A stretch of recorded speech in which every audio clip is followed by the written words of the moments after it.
It's Monday afternoon, so you know what that means.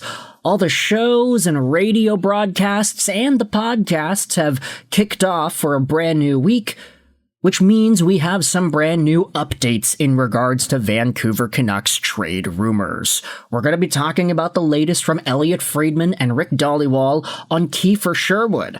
And we're also going to be talking about Braeden Cootes and how it looks like he is actually involved in a trade. Not in the NHL, though. The Canucks are still going to have him. He's getting traded in the WHL. Stick around for that because we have some Kiefer Sherwood updates to dive into. You see, yesterday we made a video talking about how the Vancouver Canucks kind of contradicted their own plans here because of the notice that they would go out there and try to re-sign Kiefer Sherwood, courtesy of Elliotte Friedman's Saturday headlines hit.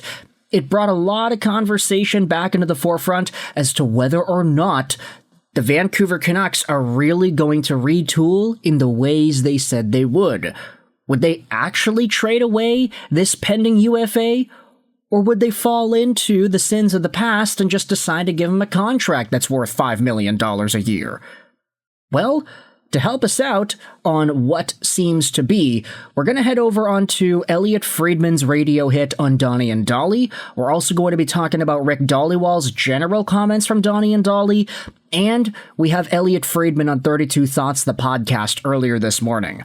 All of these pieces of audio were summarized by Canucks News Summaries, whose presence and value to the community is unmatched. There's nobody else, I think, that provides as much value to Canucks fans than this guy at the moment. So big shout out over to Canucks News Summaries.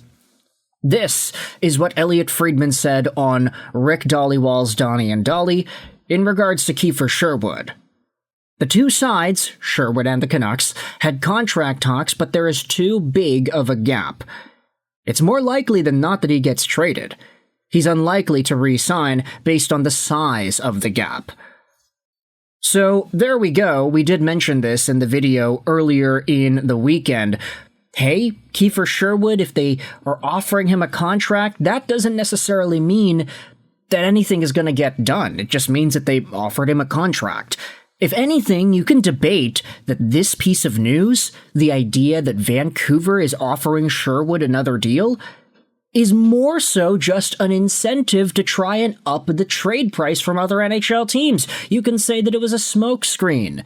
You can say that Rutherford has the idea of, hey, we're actually trying to re-sign this guy, so if all y'all other NHL teams want him, you're going to have to increase your bid. But as we are about to find out, maybe that's not actually how things are going down. The Canucks have a price for Sherwood, and they are waiting for somebody to match it. Dhaliwal says one team told him that price is high. The Canucks want the best deal, and other teams want to acquire him for cheap. The Canucks are willing to move fast if they get an offer they like. Dhaliwal also said, or Friedman said, he doesn't think the Canucks are asking too much. And as of the weekend, the Canucks have not given other teams permission to talk to Sherwood, mostly about an extension. So that, of course, makes a lot of sense here. Doesn't seem like the Canucks are willing to open their client up to negotiations for those extensions. This is what Rik Dhaliwal said on the same Donnie and Dolly program. Both sides have spoken about a contract, but the gap is too far apart. The most likely scenario is that Sherwood will be traded. Dolly wonders if the Canucks wanted longer term at a lower AAV.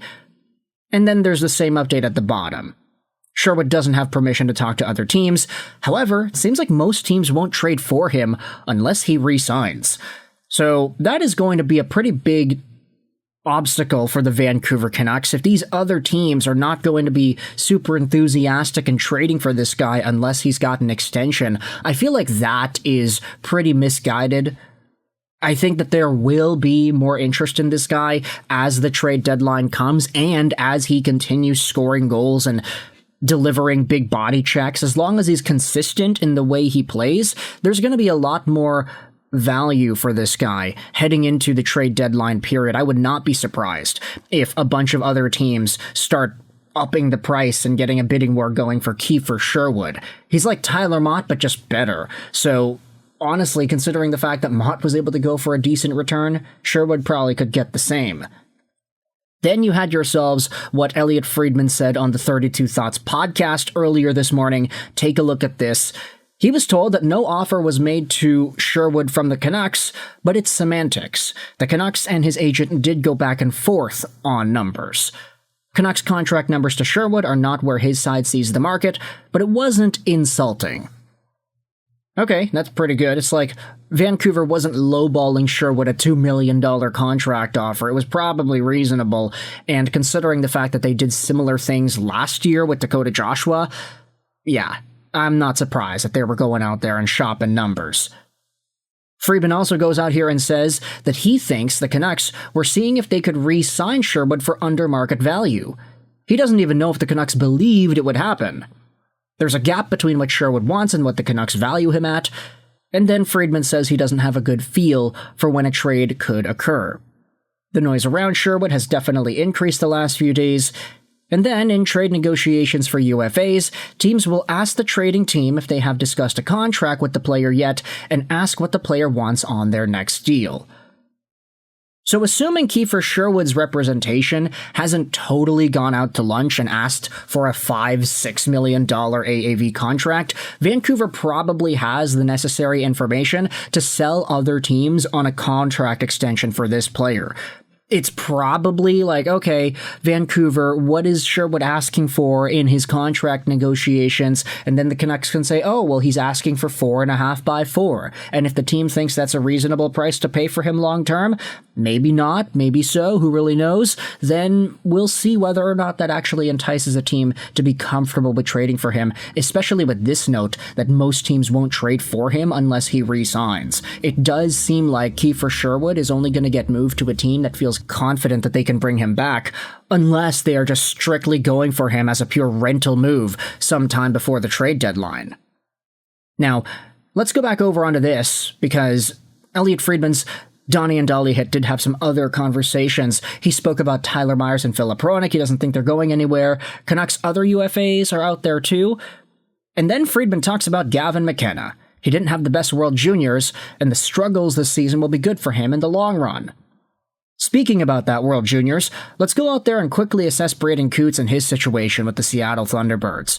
This season, he has gotten 23 points in 17 games as the captain of the T-Birds, and 1 goal in 6 World Junior games.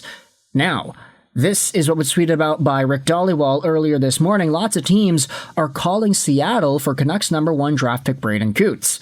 He could bring the Thunderbirds back 8 pieces. Keep an eye on Prince Albert and Edmonton. The Giants are expected to make a lot of trades. Leading scorer Cameron Schmidt could be on the move too. And then it turns out, seems like Braden Cootes will be heading over to Prince Albert in the Raiders organization.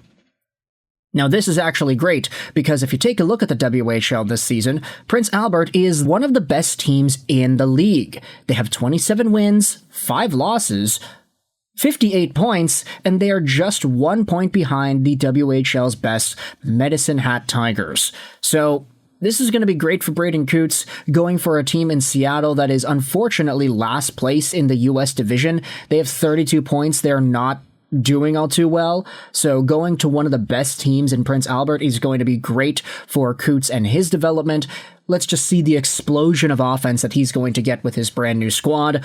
With that in mind, though, I want you to let me know your thoughts in the comment section below. How do you feel, firstly, about Braden Cootes getting traded? We don't have the official details yet. It seems like he could be getting a haul for the Seattle Thunderbirds. And what are your thoughts on these Kiefer Sherwood updates, courtesy of Elliotte Friedman, Rick Dhaliwal, and of course, Canucks news summaries? Thoughts in the comment section below. I hope you enjoyed this video. Sign on, and bye.